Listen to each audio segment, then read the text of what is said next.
The crash of porcelain wasn't just the sound of a plate breaking.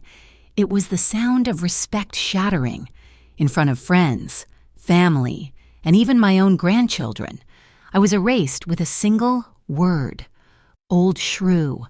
But what my daughter-in-law didn't know was that buried in old papers and long memories lay the power to turn the tables. And this time, my silence would end with vengeance. My name is Martha Ellison, and at 72 years old, I thought I'd seen enough of life to know when respect had died, but nothing prepared me for the moment it shattered like fine china on my son's dining room floor. The November evening started like any other family dinner. I'd spent the afternoon making Tom's favorite casserole, my late husband's recipe, passed down from his mother. The smell of thyme and roasted vegetables filled my modest kitchen as I carefully covered the dish. The same blue ceramic I'd used for 40 years. David had called earlier. His voice strained. "Mom, Claire's having some friends over, too. Just try to get along, okay? Try to get along." As if I was the problem. The drive to their house in the upscale part of Maplewood took 20 minutes. 20 minutes of rehearsing conversations, of reminding myself to smile, to compliment Claire's new curtains or her choice of wine. Anything to bridge the growing distance between us. Their house, the house I'd helped them buy, glowed with warm light through the windows. I could see Claire's friends, women in designer sweaters holding wine glasses, their laughter carrying into the driveway. My stomach tightened. These weren't family dinners anymore. They were performances. David met me at the door, his embrace quick, almost apologetic. "Mom, you look nice," he said, though his eyes didn't meet mine. Behind him, Claire stood in a cream-colored dress, her smile as perfectly applied as her lipstick. "Martha," she acknowledged, not moving to take the casserole from my hands. "How traditional?" The dining room buzzed with conversation. Claire's friends, women I'd never met, occupied the seats where my grandchildren usually sat. Ella and James were nowhere to be seen, probably banished upstairs with tablets and snacks. "Everyone, this is David's mother," Claire announced, the way you'd introduce an obligation rather than family. I found my seat at the far end of the table, my casserole placed among Claire's catered spread like a relic from another era. The women resumed their conversation about winter trips to Aspen, about their children's private school achievements. I sat quietly, cutting my food into smaller and smaller pieces. Then Claire's friend asked about the casserole. "Oh, that's Martha's contribution," Claire said, her tone dripping with something I couldn't quite name. "She insists on bringing it to every gathering. It's very hearty." The women exchanged glances. One suppressed a smile. "It was my husband's favorite," I said softly.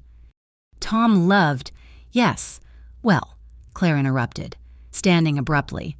She grabbed my plate, my grandmother's china that I'd brought specifically for the casserole, and held it up like evidence of a crime. "I think we're all quite finished with the heavy dishes." What happened next exists in my memory like a film reel slowing down. Claire's manicured hands lifted the plate higher. Her eyes met mine with a coldness I'd never seen before.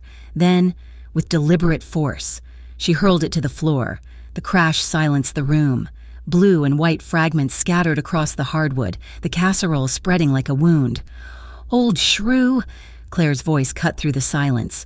"Leave my life forever.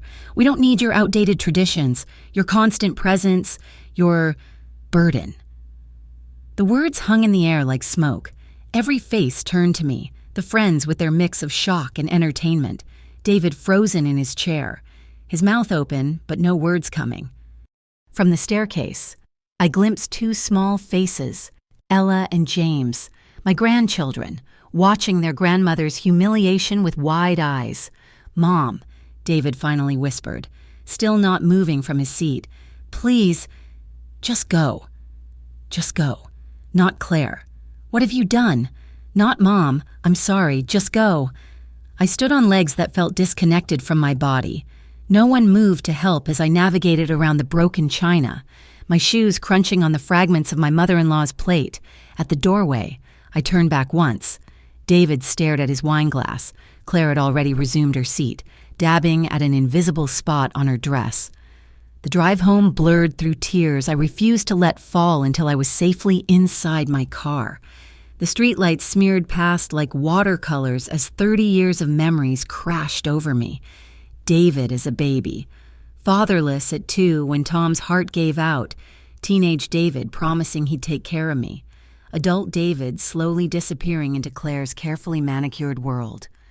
I had been erased in front of witnesses, in front of my own grandchildren. I had been reduced to nothing more than an inconvenience to be swept away with the broken dishes. But as I pulled into my empty driveway, something else stirred beneath the humiliation. Something that had been sleeping for too long. The silence of my house wrapped around me like a shroud. I sat in Tom's old recliner, still in my coat, staring at the empty space where family photos used to crowd the mantel, one by one. They'd been relegated to boxes as Claire's influence grew, too cluttered. She'd said during one visit, David had agreed, of course. He always agreed with her. 3 days passed before my phone rang. Not David, not an apology. Just silence from the family I'd given everything to build. On the 4th day, Helen Garrison appeared at my door with a casserole of her own and eyes sharp with indignation. We'd been friends for 30 years, ever since her husband and Tom worked at the same factory. "Martha Ellison, you look like death warmed over," she announced, pushing past me into the kitchen. "And don't you dare tell me you're fine." I wasn't fine. The words tumbled out, the dinner, the shattered plate, Claire's declaration, David's whispered dismissal. Helen listened, her weathered hands wrapped around her coffee mug, her expression growing darker with each detail. "That woman's been pushing you out for years," Helen said finally. "Remember Emma's birthday party? The one you found out about on Facebook?" Emma. Ella. My granddaughter's name swam in my grief-foggy mind, 8 years old now, and I'd missed her 6th birthday because Claire had decided it was just for school friends. The 5th birthday had been at an amusement park. Too stimulating for Grandma. Claire had explained to David, the 4th. I'd been told about the wrong date. And James's soccer games. Helen continued. "How many did you miss because nobody told you the schedule?" "Too many." Saturday mornings I'd spent alone, learning about victories and defeats through David's occasional texts, usually sent hours after Claire's social media posts. Every bully counts on silence.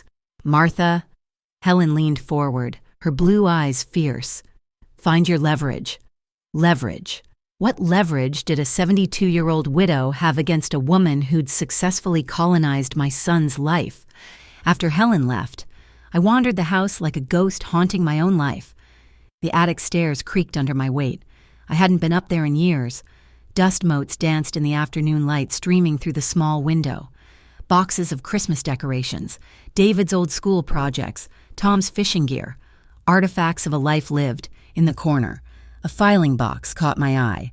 Tom's careful handwriting on the label, important papers, house deeds, insurance. My hands trembled as I opened it. Insurance policies long expired, tax returns from the 80s, and then a manila envelope, sealed and labeled Maplewood Property. I sank onto an old trunk, the envelope heavy in my hands. Inside, legal papers with raised seals and formal language. My eyes scanned the dense text until they stopped at a familiar address, 447 Rosewood Lane, David and Claire's house. The room spun. I read it again, then a 3rd time. The deed was in my name, Martha Ellison, sole owner, not transferred, not sold, still mine. Memory flooded back, David and Claire, young and struggling, unable to qualify for a mortgage. Tom's life insurance had left me comfortable, and I'd bought the house outright. "We'll transfer it properly later," David had promised, "when we're more settled, when the lawyers aren't so expensive." Later never came. Claire had moved them in, redecorated everything, hosted her book clubs and wine tastings, and somehow I'd forgotten that every dinner party, every gathering where I'd been made to feel like an unwelcome guest, all of it had happened in my house. I pressed the deed to my chest and laughed, a sound that surprised me with its bitterness. Claire had thrown me out of my own property, ordered me to leave her life while living in my house. That evening, I sat at my kitchen table with the deed spread before me like a map to reclaim territory. The humiliation still burned, but underneath it, something else kindled. Not rage. Rage was too hot, too quick to burn out. This was colder, more patient. My phone buzzed. A text from David. "Mom, Claire says you left your casserole dish. Should I drop it off?" The audacity of it stole my breath. The dish they'd broken, the meal they'd destroyed, reduced to a casual errand. I typed back, "No need, I have everything I need right here." David responded with a question mark, but I didn't elaborate. Let him wonder. Let them both wonder. That night, I slept better than I had in years. The deed lay on my nightstand, a paper shield against further erasure. Helen was right. Bullies counted on silence, but silence. I was learning. Could be a weapon too, the quiet before you strike back. The morning light felt different now, sharper, clearer. I stood before my bedroom mirror, really seeing myself for the first time in years. Not the grandmother they'd erased, but Martha Ellison, property owner. The deed lay on my dresser like a loaded weapon I was learning to aim. "You look different," Joanne Miller observed when I met her at the grocery store. Joanne lived 3 houses down from David and Claire, her keen eyes missing nothing from behind her living room curtains. She'd been the neighborhood's unofficial chronicler for 20 years. Do I? I selected tomatoes with deliberate care, feeling her curiosity like heat. More upright, she decided, then leaned closer. "I heard about dinner last week. Carol Benson was there. She told everyone at book club." My hand stilled on the produce. So my humiliation was already public gossip. Good, let them talk. "Actually, Joanne," I said, matching her conspiratorial tone, "I've been meaning to ask you something. You see everything on Rosewood Lane. Have you noticed anything unusual lately?" Her eyes lit up like Christmas morning. Joanne lived for unusual. "Well," she glanced around dramatically, "since you asked, Tuesday afternoons are very interesting at your son's house. Claire leaves around 1:30, dressed to the nines, but she doesn't go to her yoga class like she tells David." My pulse quickened. "No?" "Café Laurent on 5th Street. Same table by the window. Same man, not David." Joanne's voice dropped. Very cozy. Very intimate. I forced my expression to remain neutral while my mind raced. Every Tuesday? Like clockwork. Then they leave together. His car, a black Mercedes. They come back around 4:30, sometimes 5. I thanked Joanne and finished my shopping, my mind spinning with possibilities. At home. I sat with a cup of tea and considered my options. The deed gave me power over the house. But Claire's secrets, those could give me power over her. Tuesday arrived gray and drizzling. I dressed carefully. Neutral colors, forgettable clothes, the kind of outfit that made a 72-year-old woman invisible. My car blended into the afternoon traffic as I drove to 5th Street. Café Laurent was exactly the kind of place Claire would choose. Exposed brick walls, $7 lattes, and windows that proclaimed nothing to hide. I parked across the street, grateful for the rain that obscured my windshield. 1:45. Claire's white SUV pulled up. She emerged in a burgundy dress I'd never seen. Her hair styled differently, softer, younger. She practically glowed as she entered the cafe. 2:00, the black Mercedes arrived. The man who stepped out was everything David wasn't. Tall, silver-haired, wearing a suit that probably cost more than my monthly pension. He moved with the confidence of someone used to getting what he wanted, through the rain-blurred window. I watched them embrace. His hand lingered on her lower back. She laughed, touching his chest with casual intimacy. They sat at a corner table, leaning close, their body language screaming what their wedding rings denied. I took photos with my phone, my hands steady, despite the adrenaline coursing through me. Every touch, every kiss when they thought no one was looking. The way she played with her hair, a gesture I'd never seen her make around David. 3:15. They left together. Him holding an umbrella over her like she was precious. His hand on her waist as he helped her into the Mercedes. I followed at a distance. My anonymous sedan invisible in traffic. The Riverside Hotel. Discreet, expensive, the kind that asked no questions, They walked through the lobby like they owned it, his arm around her shoulders now. 4th floor. I watched the elevator numbers, then found a spot in the lobby where I could wait without being noticed. Just another elderly woman resting her feet. 4:50. They emerged separately this time. Claire first, her makeup fresh but her hair slightly mussed despite obvious attempts to fix it. The man followed 5 minutes later, adjusting his tie. I drove home with evidence burning in my phone, in my kitchen. I spread everything on the table, the deed to the house, the photographs of Claire's betrayal, 2 weapons, each powerful in its own way, together. They were devastating. But I wasn't ready to use them yet. Patience, I reminded myself. The same patience that had seen me through Tom's death, through raising David alone, through years of being slowly erased. Revenge, I was learning, was like good casserole, better when you let it simmer. That night, David called. "Mom, are you okay? You've been quiet." "I'm fine," I said, looking at the photos of his wife in another man's arms. "Just doing some housekeeping. You know how it is. Sometimes you find things you forgot you had." "Oh, well, Claire wanted me to invite you to dinner next month. She feels bad about, next month. After publicly humiliating me, she'd grant me an audience in my own house next month. Tell Claire I appreciate the thought," I said carefully. "But I'm reconsidering a lot of things lately." "What does that mean?" "It means I'm not as powerless as she thinks. David, good night." I hung up before he could respond, then picked up the photo of Claire kissing her Tuesday afternoon secret. No, I wasn't powerless at all. I was a 72-year-old woman with property rights and proof of infidelity. The invisible old Shrew was about to become very visible indeed. The letter took 3 days to write. Not because I struggled with words, those came sharp and clear, but because each draft revealed too much emotion. Anger made me verbose. Hurt made me weak.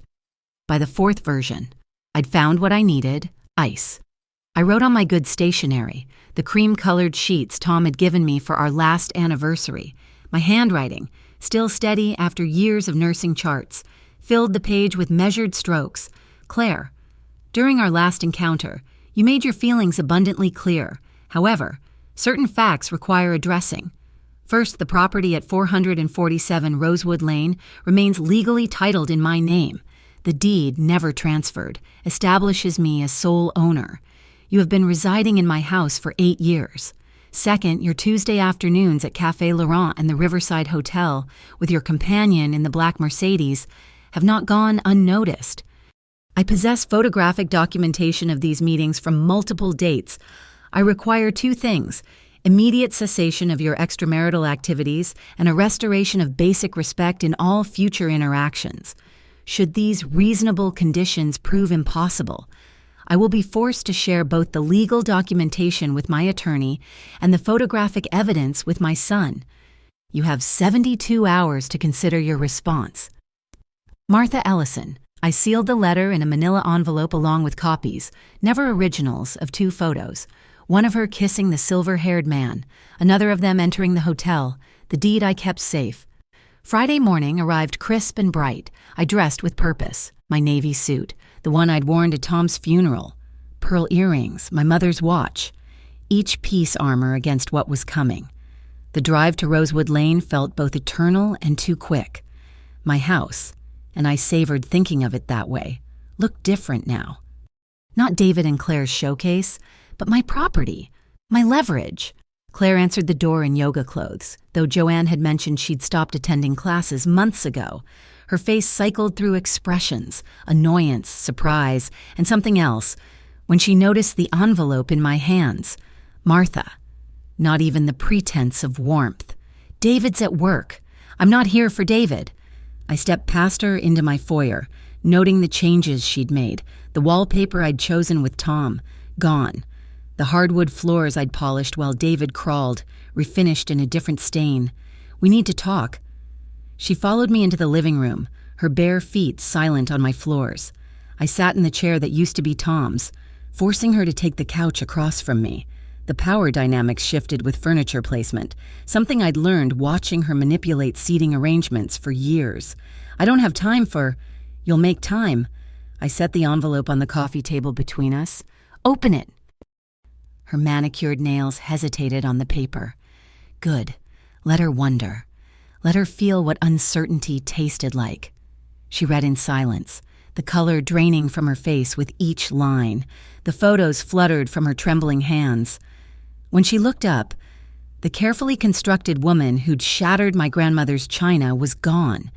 In her place sat someone very young and very scared. "You've been following me." "No," I corrected. "I've been paying attention. There's a difference. You can't." She stood abruptly, pacing to the window. My window. "This is blackmail. This is consequence." I remained seated, my voice steady as years of delivering difficult diagnoses. "You humiliated me in front of my grandchildren. You've systematically erased me from my family's life. You did all of this while living in my house." "Your house?" The familiar sneer tried to resurface. "We've paid every bill, every repair. Read the deed again." I let the silence stretch. Payment without ownership is called rent. Claire, 8 years of free rent in a 4-bedroom house in Maplewood. Shall I calculate the market value? She turned from the window, and I saw her reassessing. The invisible old woman she'd dismissed had fangs. "What do you want?" The question came out bitter. I was clear in the letter. End the affair. Treat me with basic human dignity, or I exercise my legal rights and David learns the truth. "You'd hurt your own son to get back at me?" I stood then, slowly, feeling every one of my 72 years but wearing them like medals. "You hurt my son every Tuesday afternoon. You hurt him every time you kiss another man. I'm offering you the chance to stop." Her face crumpled. David's so busy with work, I don't want to hear excuses." I moved toward the door, pausing at the threshold. 72 hours. Claire, end it cleanly. Behave civilly, and this stays between us. Continue as you are, and everyone will know exactly who you really are. "You sanctimonious," she caught herself, biting back words that would have ended any chance of negotiation. "I'm many things," I agreed, "but I'm not an old shrew to be swept out with the garbage. Remember that." I left her standing in my living room, surrounded by her perfect furniture and shattered pretenses. The drive home felt like flying. In my rearview mirror, I caught a glimpse of my own face, not smiling, not gloating, but alive with something I hadn't felt in years. Purpose. Saturday morning, not even 24 hours later. David's car pulled into my driveway. I watched from the kitchen window as he sat there, engine off, hands gripping the steering wheel. 5 minutes passed before he finally emerged, looking like he'd aged years overnight. I opened the door before he could knock. His eyes were red-rimmed, his usually pressed shirt wrinkled. My son, my baby boy, stood on my porch looking lost. "Mom," his voice cracked, "Claire told me. She said you threatened her, that you're trying to control our lives with some old paperwork." "Come in," I said simply. "Would you like coffee?" He followed me to the kitchen, sitting at the same table where he'd done homework, where I'd taught him to read, where I'd explained that Daddy wasn't coming home from the hospital. Some conversations, it seemed, always happened at kitchen tables. "She's hysterical," David continued. "Says you're demanding we pay 8 years of back rent, that you've hired a private investigator to follow her. Mom, what's gotten into you?" I poured 2 cups, adding sugar to his the way he'd liked it since childhood. Then I retrieved my folder from the counter, the deed, the photos, everything laid bare. "Before we begin," I said, sitting across from him, "I need you to understand something. Every word I'm about to say is true. Claire's version is designed to make her the victim. But we both know who was humiliated in your dining room 2 weeks ago." His face flushed. "Mom, about that night. Look at the papers. David." He read the deed slowly, his frown deepening. "I don't understand. We were supposed to transfer this years ago, but you didn't, and I forgot, too caught up in being grateful for whatever scraps of family time Claire allowed me." I pushed the photos toward him. "Now look at these." His hands trembled as he picked up the first photo, Claire and her silver-haired man, locked in an embrace that was unmistakably intimate. The second photo, Them entering the hotel made him close his eyes. When? Every Tuesday for at least 3 months, according to neighbors, while you're at work, believing she's at yoga or book club or whatever lie she tells. He stared at the photos like they might change if he looked hard enough. You followed her. I investigated after receiving credible information. There's a difference between stalking and confirming the truth. I sipped my coffee, tasting bitter satisfaction. The question is, what are you going to do with this truth? What did you tell her? I gave her a choice. End the affair and treat me with basic respect, or face the consequences, legal and personal. David's laugh was hollow. Respect. She smashed Grandma Ellen's plate because she wanted to hurt you. I know. I should have stopped her. Should have stood up. He rubbed his face, looking exhausted. I've been a coward, Mom, letting her push you away because it was easier than fighting. I reached across the table, not quite touching his hand. The truth is yours now. What you do with it will decide the rest of your life. Did you mean it? About the house? Every word. It's legally mine. You've been living there by my grace, not your right. Jesus. He stood abruptly, pacing like Claire had in that same living room. 8 years. 8 years of her redecorating, acting like the queen of the castle, and it was never even ours. David. I waited until he looked at me. I'm not trying to destroy your marriage. I'm trying to save my place in this family. If Claire can't share space with me, then perhaps she shouldn't occupy mine. And if she calls your bluff, files for divorce, takes the kids, then you'll fight for them, and you'll have a rent-free house to raise them in, courtesy of your manipulative, controlling mother. I allowed myself a small smile. I may be old, but I'm not stupid. The deed gives me leverage. The photos ensure she'll think twice before playing victim in court. He sank back into his chair. When did you become so, calculating? The night she erased me in front of my grandchildren. I stood, gathering the papers. I'll keep the originals. You know the truth now. What happens next depends on Claire's choices, and yours. Mom. He caught my hand as I passed. I'm sorry. For that night. For all of it.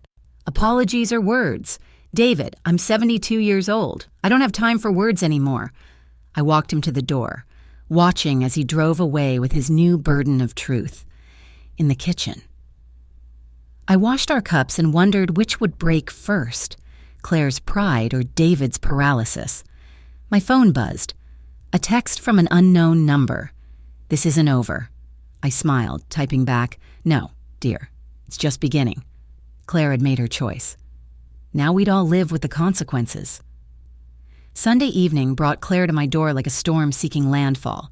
She'd abandoned all pretense of composure, hair pulled back in a messy bun, designer sweater replaced with a wrinkled t-shirt, her face bare of makeup revealing dark circles that matched David's. We need to talk, she announced, pushing past me without invitation. I closed the door slowly, taking my time. Let her stew in whatever panic had driven her here.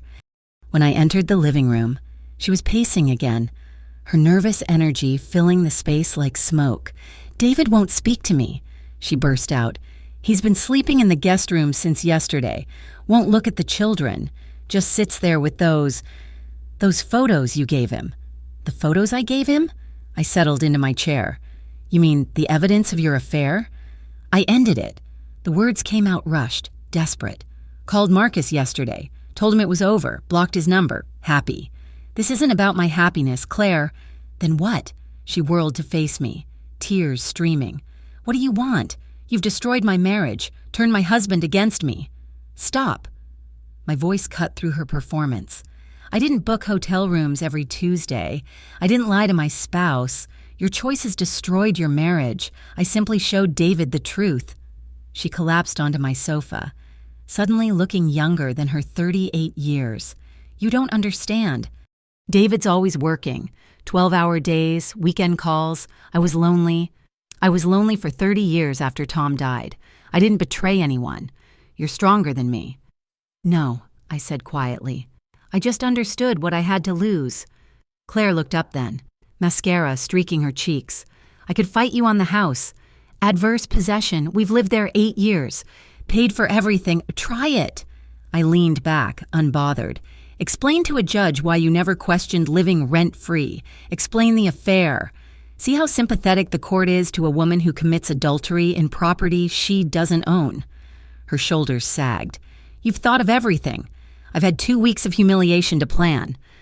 I stood, retrieving a tissue box from the side table. Here. She took it, dabbing at her face. The children keep asking why Daddy's sad. Ella knows something's wrong. She's always been too perceptive. Like her grandmother. Claire's laugh was bitter. You know what the ironic part is? Marcus meant nothing, just excitement, attention, someone who looked at me like I was more than David's wife and the kid's mother. You were never just those things. You chose to see yourself that way. Easy for you to say. Is it? I sat again, remembering. I was 28 when Tom died. David was 2. Every single parent knows loneliness. Claire. We just learned to live with it instead of destroying others to fill the void. She twisted the tissue in her hands. What happens now? That depends on you. I meant what I wrote. End the affair. Treat me with respect, and this stays private. Continue your hostility, and I'll exercise my rights. The respect part. She met my eyes. What does that mean? Exactly. It means I see my grandchildren regularly. It means holiday dinners where I'm not relegated to the corner. It means no more broken plates or public humiliation. Basic human dignity. And if I slip, say something wrong, you'll hold this over my head forever? I considered her question. This woman who'd systematically erased me from my own family? I'm not interested in forever. Claire, I'm 72. I'm interested in whatever time I have left, including the people I love. I can't undo that night. The things I said? No. But you can stop it from happening again. She stood to leave, pausing at the archway. For what it's worth, the casserole was actually good.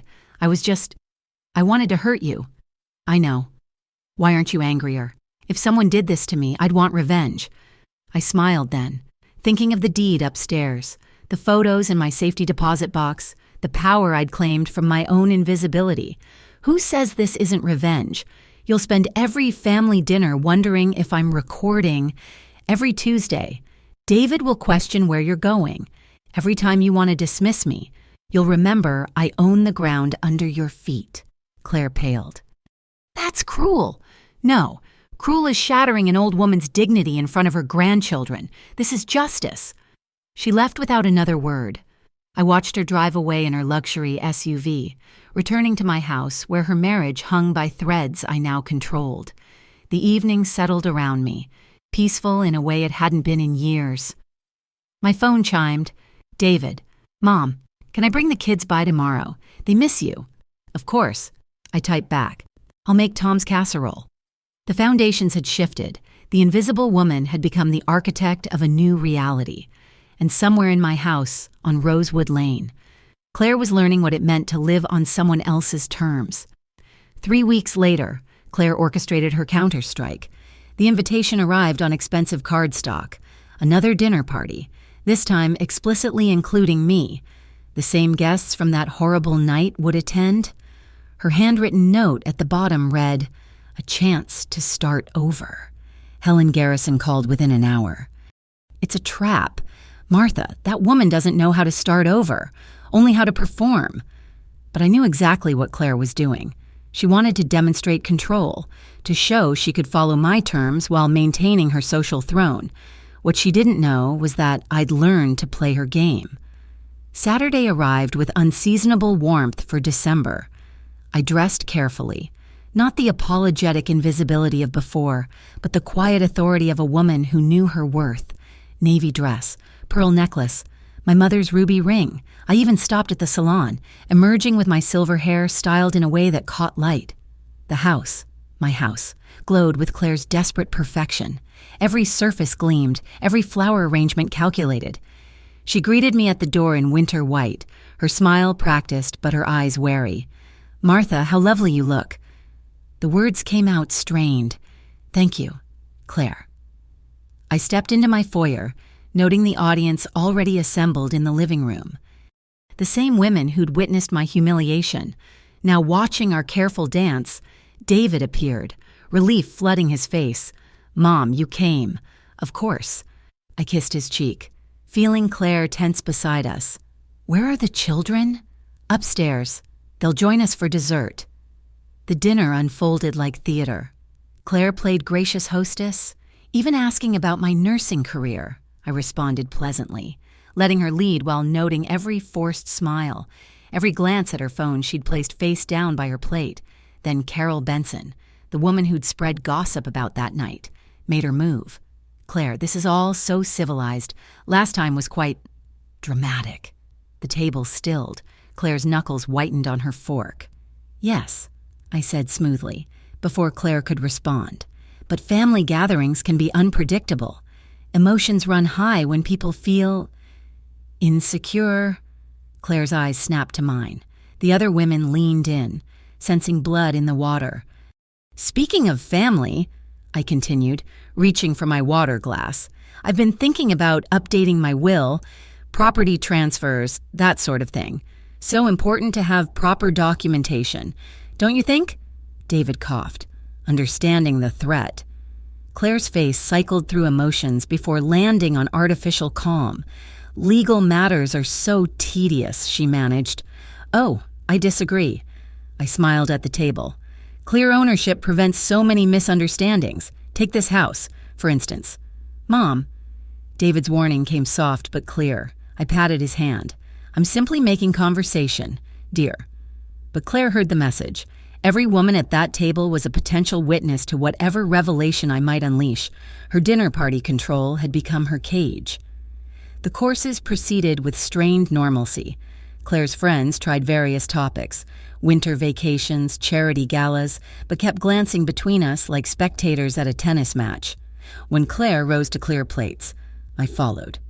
In the kitchen, my kitchen, with its view of the garden Tom had planted, she turned on me. "You're enjoying this." "I'm enjoying dinner with my son." I collected silverware, calm as a surgical nurse. "Isn't that what you wanted?" "You know what I mean. The threats, the implications." "I've made no threats tonight, Claire. Only conversation. Those women think. They think what they've always thought, that you're controlling and cruel when threatened. I'm simply not hiding anymore." She gripped the counter. "I invited you. I'm trying." "No, you're performing. There's a difference." "What do you want from me?" The whisper came out ragged. "Nothing you aren't capable of giving. Stop seeing me as competition and start seeing me as David's mother, the children's grandmother. A person who deserves basic respect in her own—" I caught myself. "In this house."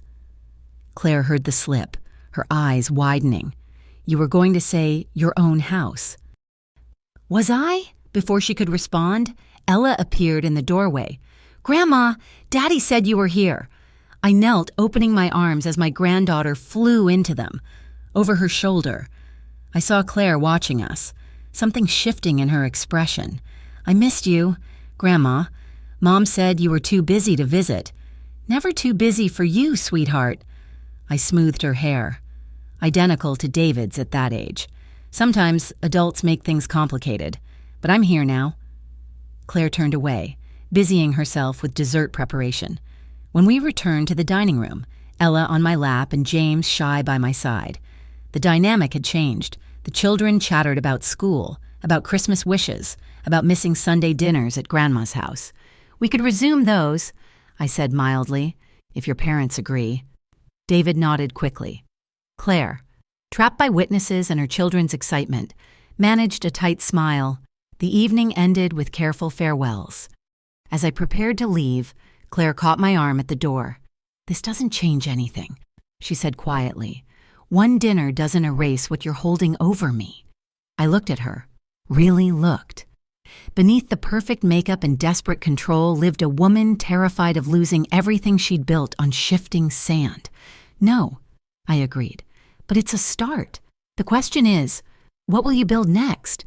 I left her standing in my doorway, the December night crisp with possibility. Behind me, my grandchildren waved from windows I'd once cleaned while pregnant with David. The house that had become my leverage now felt like something else. A bridge back to the family Claire had tried to steal. The war wasn't over. But tonight, I'd won something better than revenge. I'd won my place at the table. New Year's Eve arrived with fresh snow and old tensions. Claire had maintained her performance for 3 weeks.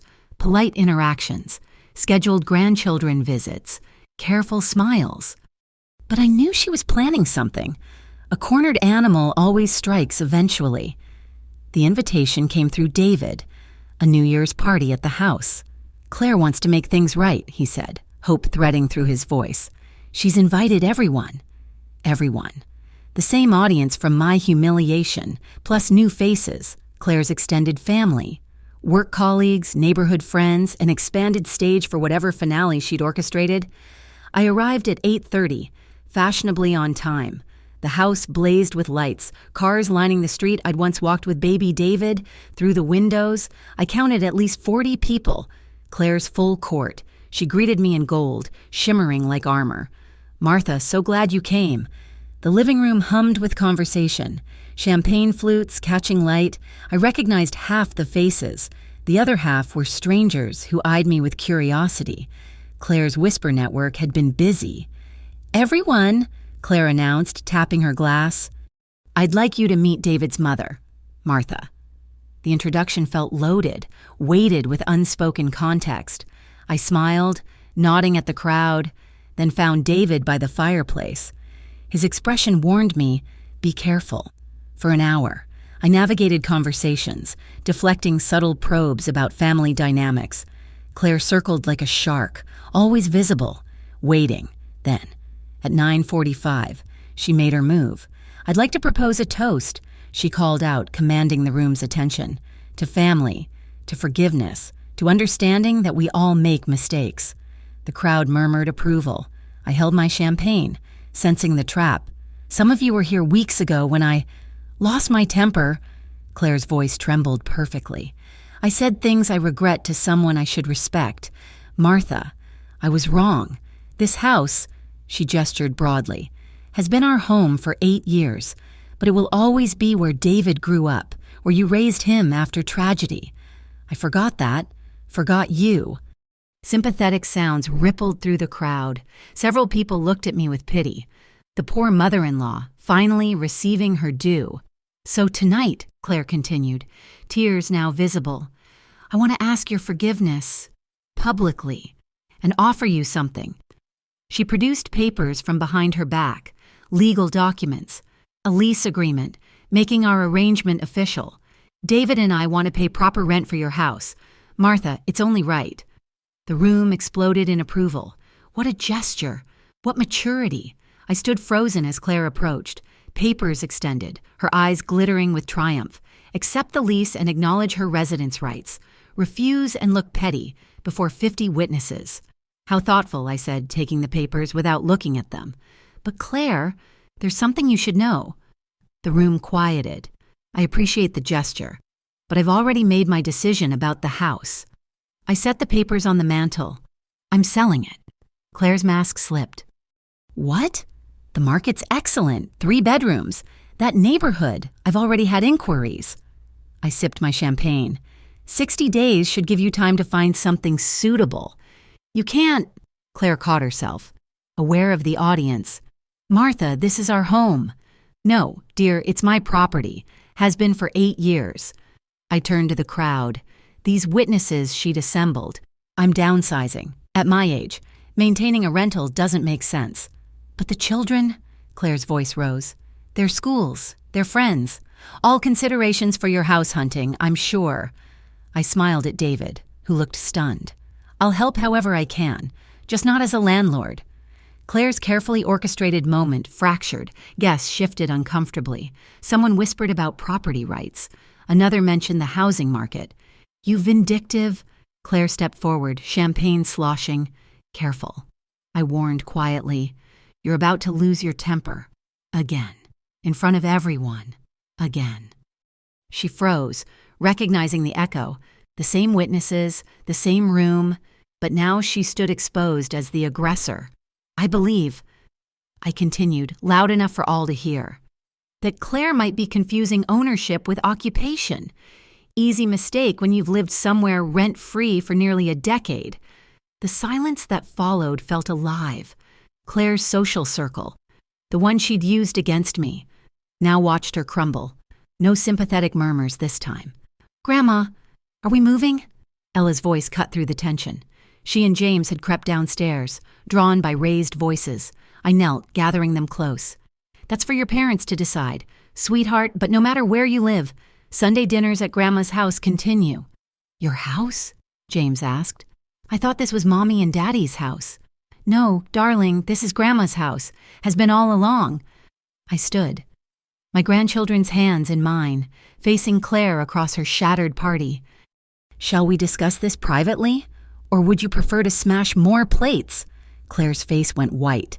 Several guests who'd been at that dinner shifted, remembering. The woman who'd publicly humiliated an old woman now stood exposed before her entire social world. "I believe the countdown's starting soon," I said pleasantly. "David, perhaps you should take your wife somewhere quiet. She seems upset." I walked out with my grandchildren, explaining I'd see them tomorrow for our special New Year's breakfast. Behind me, the party dissolved into whispers and early departures. Claire's revenge had become her reckoning. In my car, I sat for a moment before starting the engine. Through the windows, I watched Claire's kingdom fracture, guests leaving, David leading her away from the crowd, her golden dress dimmed by defeat. I'd won, not through cruelty, but through truth. The property she'd tried to claim, the family she'd tried to steal, the dignity she'd tried to shatter, all returned to their rightful owner. The clock on my dashboard showed 11:55, 5 minutes until the new year.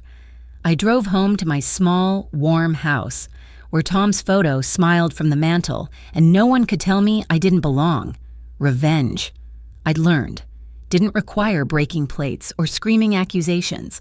Sometimes it simply meant standing your ground until the earth shifted back to where it always should have been.